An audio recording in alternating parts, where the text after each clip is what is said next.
Olá, meus amados, como estão? Pai do Senhor a todos. Estamos entrando agora ao vivo. Já temos passado nosso momento de oração na presença do Senhor e vamos começar a nossa reflexão do dia, a nossa meditação neste momento. Quero convidá-lo a ler comigo o texto de Lucas, capítulo 13, versículo 10.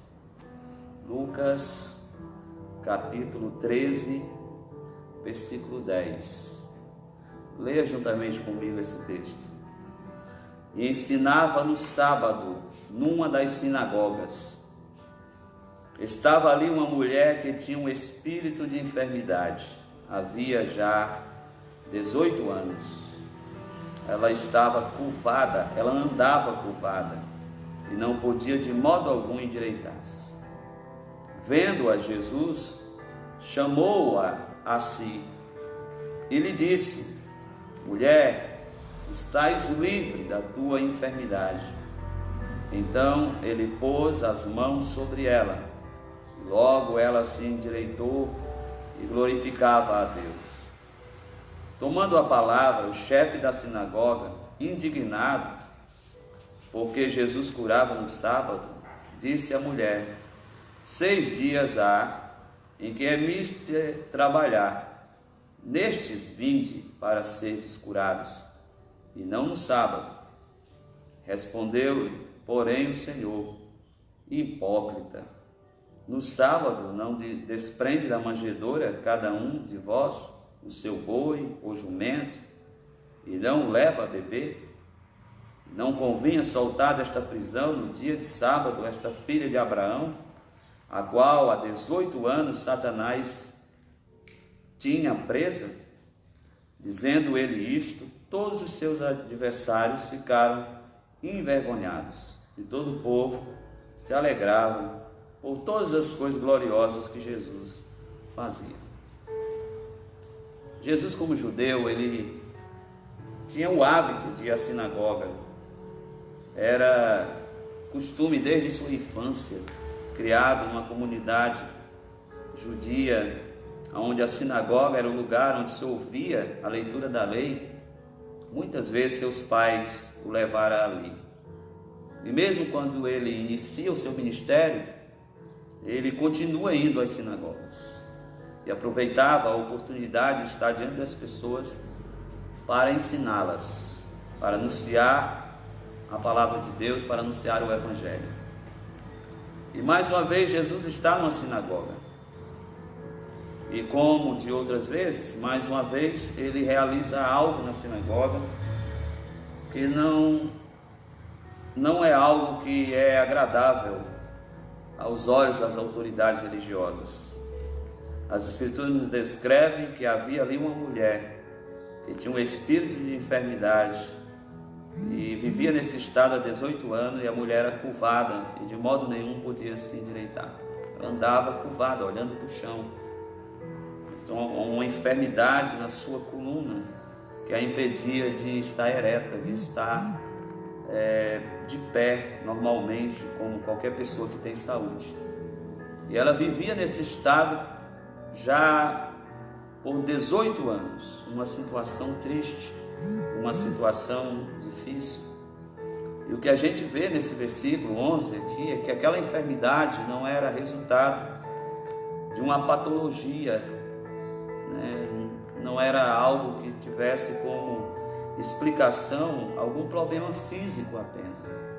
Ainda que se manifestasse de forma física, a origem da sua enfermidade não é uma enfermidade natural, é uma enfermidade causada por um espírito que a oprimia, que a sujeitava dentro daquela situação de enfermidade. E aqui nós vemos que nem toda enfermidade, nem toda doença que se abate sobre os seres humanos tem explicação natural. A ciência muitas vezes não tem explicação para algumas situações na vida dos seres humanos.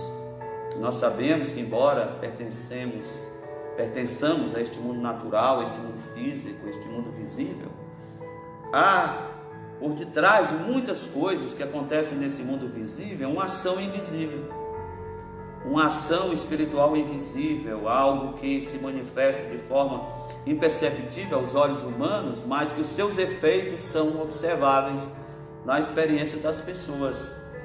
E essa mulher tinha uma enfermidade, tinha uma doença no seu corpo causada por um espírito que a tornava enferma, que a debilitava, que a tornava uma pessoa incapaz de desfrutar de uma vida saudável. E Jesus está na sinagoga e essa mulher também se encontra na sinagoga. Embora fosse uma pessoa que carregasse consigo uma enfermidade dessa natureza, era uma pessoa que tinha a sua devoção, a sua dedicação. E como a sinagoga era a referência para o culto a Deus, para o momento da reflexão, ela estava ali para prestar a sua devoção, para dar continuidade ao seu compromisso de fé, a fé que ela conhecia. Ela estava ali para fazer o que todo judeu faz, no sábado, ouvir a lei, estar na sinagoga, ir para a igreja, estar na igreja. Era assim que ela se comportava, embora tivesse os seus problemas e as suas dificuldades, mesmo assim ela encontrava força para ir à igreja, para ir à sinagoga e ali estar diante de Deus para realizar a sua devoção diante do Senhor. E enquanto Jesus está ensinando, aquela mulher está presente. E a palavra diz que Jesus a viu, chamou-a a si.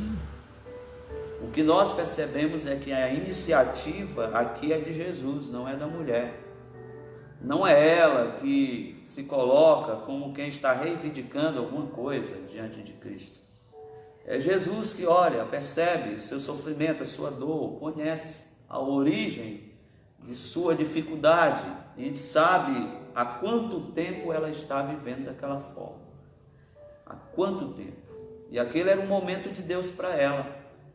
Talvez ela não tenha saído de casa pensando que aquele seria o momento mais especial da sua vida. Ela saiu de casa como se fosse apenas mais um sábado para praticar as suas devoções ao Senhor. Mas enquanto ela caminha para a sinagoga, os olhos de Deus estão sobre ela. Talvez ela pensasse que ia ter mais uma vez cumprido todo aquele ritual que ela tinha costume de fazer todos os sábados. Cumprir o ritual, cumprir as exigências, de uma vida devocional diante de Deus. Ela nem nutria no coração. Assim acontece na vida da gente. A gente às vezes toca a nossa vida com uma normalidade, levamos a nossa vida como uma experiência comum, diária, de nossas devoções, de nossa dedicação ao Senhor, e de repente somos surpreendidos por um Deus que coloca os olhos sobre nós e vê as nossas dificuldades. E às vezes não é nem resposta às nossas reivindicações ou à nossa fé, às vezes é um ato puro de sua graça, bondade, como acontece aqui. Essa mulher não está reivindicando ou pedindo alguma coisa. O que nós vemos simplesmente é uma mulher que está no lugar certo, no lugar certo.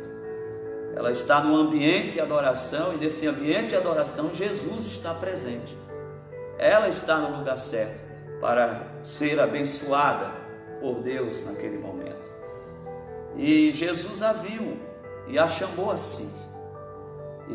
Todas as vezes que Jesus colocava os olhos sobre uma pessoa, chamava essa pessoa a si, a história daquela pessoa seria mudada para sempre. A pessoa não seria despedida de forma alguma, do mesmo jeito em que ele chamou aquela mulher assim. E olhando para ela, disse: mulher, estás livre da tua enfermidade. A palavra de ordem da parte de Jesus foi liberada. Não há aqui um momento em que ele está exorcizando um demônio ou coisa dessa natureza. Ele nem estende as mãos expulsando o demônio daquela mulher de forma alguma. A ordem de Jesus de dizer que ela está livre é entendida por aquele espírito de enfermidade que logo a deixa, pois quando ele coloca as mãos sobre ela, logo ela se endireita, logo ela se torna uma pessoa ereta, de pé, normal, como uma pessoa saudável, né? Então Jesus aqui a trata de uma forma tão maravilhosa, sem espetáculos. Quantas pessoas não fazem espetáculos diante das necessidades, das dificuldades dos outros, faz propaganda e aquela coisa constrangedora. Jesus aqui sabia que existia um espírito de enfermidade, mas em nenhum momento nós vemos Jesus fazendo aqui um espetáculo no meio daquele ambiente, né? Aquela mulher se vê livre daquela enfermidade, Jesus dá uma ordem de cura para aquela mulher, aquele espírito sai daquela mulher e ela se vê livre daquele mal, e ela se endireita, e a palavra diz que ela começa a glorificar a Deus. Aquele culto toma um rumo diferente do que estava, né, sendo. Aquilo que tinha aquela atmosfera de normalidade, agora é invadido pelo sobrenatural de Deus, pela intervenção sobrenatural do Senhor. E naquele momento, logo o chefe da sinagoga toma a palavra, interrompe o que Jesus está dizendo, interrompe a adoração da mulher, a alegria das pessoas em observar um momento como aquele. E a palavra diz que ele, tomando a palavra, indignado, ele fala dessa forma, indignado porque Jesus curava no sábado. Ele diz: 6 dias há em que é mister trabalhar, neste vindes para seres curados, e não no sábado. Você imagine a insensibilidade espiritual de um líder desse, a incapacidade de perceber a importância da vida humana, a importância do bem-estar para o ser humano, né? Interessante que ele usa as próprias escrituras para justificar a sua insensibilidade, para justificar a sua falta de compaixão. Quantas vezes aquela mulher foi e veio daquela sinagoga, daquele mesmo estado, aquele era o dia em que ela tinha ido, não voltaria para casa do mesmo jeito, ela estava experimentando alegria. Quantas vezes ele notou que ela estava triste lá? Quantas vezes ele percebeu ela naquele estado, curvada, sem poder levantar o rosto? Quantas vezes ele deu importância àquela experiência triste daquela mulher naquele ambiente de culto? E agora que ela estava alegre, se regozijava, glorificava a Deus por tudo que havia acontecido na vida dela, ele determina que aquele culto parasse, que aquela alegria fosse interrompida, e usa as escrituras para isso, dizendo que estava escrito que 6 dias era mister trabalhar, e nesse dia não deveria acontecer coisas dessa natureza. Fica imaginando uma religião que não consegue nem promover a vida humana, não é digna de existência. Uma religião que não promove nem o bem-estar da vida humana, não é digna de sua existência. E esse homem aqui se manifesta em defesa dos dogmas, em defesa do dogmatismo religioso. Em detrimento disso, ele prefere que uma pessoa fique no seu estado de sofrimento, desde que seja mantido as tradições, desde que seja mantido qualquer tipo de dogma religioso, porque acima da vida humana está os dogmas da religião. Acima da vida humana, na vista desse homem, está em preservar, né, a imagem institucional, sem perceber que o que mais é a vida humana, é o ser humano no seu estado de necessidade, no seu estado de carência. E se existe alguma religião que se possa dizer que venha de Deus, essa deve ser para promover o bem-estar, para promover a pessoa humana no seu estado de necessidade. Como se pode usar as escrituras para manter uma pessoa escrava, manter uma pessoa em um estado de escravidão e de carência? Talvez movido pela vaidade de não ter sido responsável por aquele acontecimento, ele não se conteve. Por ser o líder da sinagoga, e alguma coisa está acontecendo que não está sob o controle dele, não está sob a autoridade dele, alguma coisa está acontecendo. que está acontecendo é que o vento sopra onde quer. E o que está acontecendo é uma ação soberana de Deus na vida de uma mulher que necessitava de uma cura e de uma libertação. E estava acontecendo isso na vida dela. Então ela está cheia de alegria, ela está cheia de júbilo. E de repente aquele culto é interrompido por alguém que, seguindo apenas o dogmatismo religioso, impede que as pessoas experimentem alegria. Quantas vezes aqueles cultos permaneceram naquele estado de letargia, e agora a presença de Jesus muda aquele ambiente, muda aquela atmosfera, e é um momento que há alegria, e ele interrompe o culto da alegria, porque é mais fácil você manipular as pessoas no seu estado de carência. Tem pessoas que têm uma necessidade de se sentir necessários, tem a necessidade de se sentir útil o tempo todo. É a necessidade de se sentir necessário, que faz muitas pessoas se sentir totalmente incomodadas quando as pessoas começam a alcançar a libertação, começam a alcançar de fato a liberdade, porque ele tem a necessidade de se sentir necessário o tempo todo. O que ele gosta mesmo é ver as pessoas totalmente carentes e necessitadas e mendigando diante dele, muitas vezes, a sua capacidade, seus dons, seus talentos, suas habilidades. Então aqui ele traz essa palavra tão pesada, não consegue ser sensível à alegria daquela mulher, não consegue se alegrar com os demais, porque para ele o que mais importa simplesmente é manter aquilo que é dogmático. Jesus nunca foi acusado de quebrar um mandamento de Deus, nunca ele pecou. E quando ele realizava essas curas, ele não estava quebrando o sábado, ele estava simplesmente passando por cima do tradicionalismo religioso, de uma interpretação errônea do significado do sábado. Não estava de forma alguma quebrando o sábado, de forma alguma, só estava interpretando de forma correta, de uma forma apropriada. Como bom judeu, ele sempre guardou os preceitos e os mandamentos divinos. E aí Jesus não se conforma também diante da palavra daquele chefe da sinagoga, e dirige para ele uma palavra tão dura quanto aquela que ele tinha proferido. A resposta de Jesus é a altura da resposta daquele homem. Ele diz: hipócrita, no sábado não despede da manjedoura cada um de vós o seu boi, o seu jumento, e não leva a beber? E não convinha soltar desta prisão no dia de sábado esta filha de Abraão, a qual está há 18 anos, a qual há 18 anos Satanás o tinha presa? O que Jesus diz aqui? Vocês valorizam mais, muitas vezes, os bens de vocês do que a pessoa humana. Ele diz: olha, no sábado vocês desprendem da manjedoura, porque sentem que o animalzinho, o coitadinho, precisa se alimentar, precisa beber. Vocês têm compaixão dos animais de vocês, mas olha para uma vida humana e não conseguem ter compaixão, simplesmente porque você não consegue se beneficiar da pessoa, como pode se beneficiar de um animal que você cria.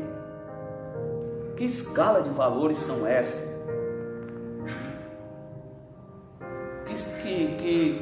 Que importância nós estamos dando para as coisas, e estamos muitas vezes desprezando a pessoa humana. E Jesus chama ele de hipócrita. Você sabe por quê? Porque aqui, num ambiente público, num ambiente de ajuntamento, ele transparece ser a pessoa mais correta, preocupada com a vida dentro dos preceitos da lei. Publicamente, ele aqui se manifesta como alguém que é profundamente preocupado em guardar os mandamentos de Deus.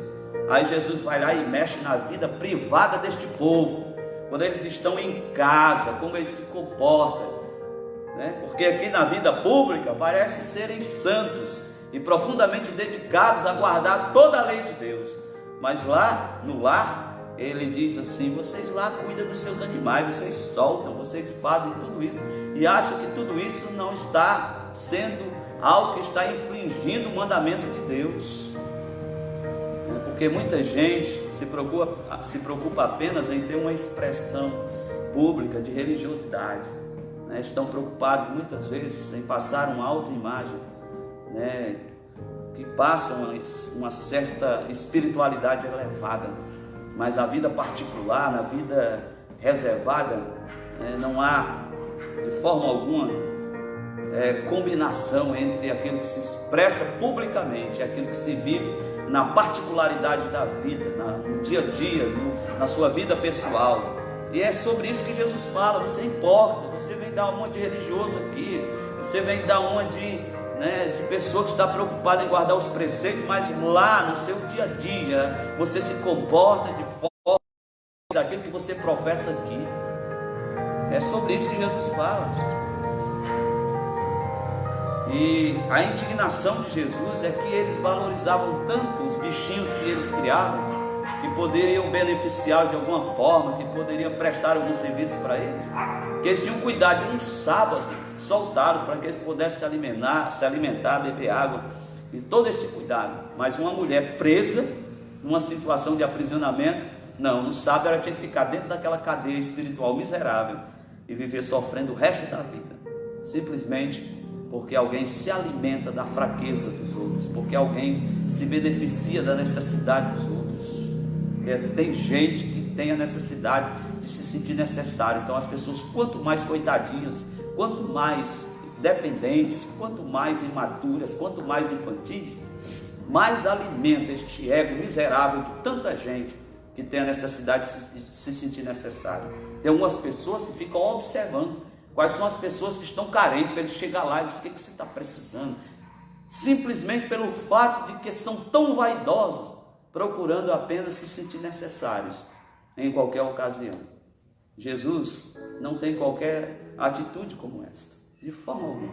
Ele não se promove com a desgraça dos outros, ele não se promove com a necessidade das pessoas, ele não fica procurando, né, quem está numa situação de carência só para dizer: eis-me aqui, eu sou o salvador da pátria, eu sou a solução do seu problema. As coisas aconteciam com Jesus nas casualidades da vida, nos encontros da vida. Ele não estava simplesmente procurando se tornar útil, de forma alguma. Por isso nós aprendemos uma grande lição da parte de Jesus aqui, que identifica essa mulher como uma das filhas de Abraão, como alguém que tinha fé, como alguém que estava querendo de fato se aproximar de Deus de alguma forma, mas que estava vivendo essa situação de escravidão. Agora ela está livre. E aquele culto que tinha sido interrompido por aquele homem hipócrita, por aquele chefe da sinagoga, Jesus restaura o culto. Jesus restaura a alegria, porque o versículo 17 nos diz assim: dizendo ele isto, todos os seus adversários ficaram envergonhados, e todo o povo se alegrava por todas as coisas gloriosas que Jesus fazia. Porque Jesus quer que o culto continue. Tem gente na igreja que parece que a tristeza é de fato o culto que Deus quer. Em algumas ocasiões reconheço que sim, em algumas ocasiões Deus exige o nosso quebrantamento. Mas tem pessoas que são tão tristes, principalmente aquelas hipócritas, religiosas, que carregam consigo um fardo de religiosidade. A cara é fechada, a cara é amarrada, é uma atitude de indignação com tudo, e encontra defeito em todo canto, e mesmo quando Jesus opera alguma coisa, coloca em dúvida o que Jesus está fazendo. Mesmo quando Jesus está agindo, o povo está se alegrando com alguma coisa, há sempre uma crítica, há sempre uma coisa a ser notada no aspecto negativo. Então, olha, deixa Jesus promover o culto, deixa ele alegrar a multidão, deixa Jesus trazer alegria para o ambiente da adoração. Esse chefe da sinagoga é esse tipo de pessoa. As pessoas estão lá se alegrando, ele interrompe o culto, para o culto, ninguém deve se alegrar aqui, porque está tudo errado aqui, só vê o que é negativo. Jesus quer restaurar a alegria, quer restaurar o culto, a adoração. Graças a Deus que esse culto não termina dentro deste ar pesado que este homem imprimiu dentro do ambiente da adoração. Jesus restaura o culto e o povo continuou a adoração e o culto com alegria naquele dia. Aquele sábado terminou em alegria porque Jesus teve o cuidado de restaurar o ambiente de adoração e de culto. E aquela mulher pôde ir para casa sem se sentir culpada, sem se sentir destruída por ter sido ela a razão de que o culto foi prejudicado por ela. Jesus deixou claro que o que estava acontecendo ali era aquilo que Deus sempre quer fazer no ambiente da adoração, proporcionar a alegria para quem está adorando. Então que a gente possa se alegrar nos grandes feitos de Jesus e nos regozijar em suas obras maravilhosas. Deus abençoe os irmãos, que a bondade e a misericórdia de Deus seja com todos nesta tarde, que você tenha uma tarde abençoada, uma tarde feliz na presença do Senhor. Pai, nós te agradecemos por estarmos juntos mais uma vez, que a tua palavra possa habitar em cada coração, gerando vida, alegria, ó Deus, iluminação espiritual. Deus amado, nós te agradecemos por mais um momento que estamos juntos, compartilhando a tua palavra, Senhor. Senhor, buscando a tua face em oração. Fica conosco, nos guarda de todo mal, é o que te pedimos em nome de Jesus. Amém. Deus abençoe a todos os irmãos, a paz do Senhor, meus amados. Amanhã estamos aqui de novo, ao meio-dia, e à noite, no nosso culto de ensino. Deus abençoe os amados irmãos, em nome de Jesus. Amém.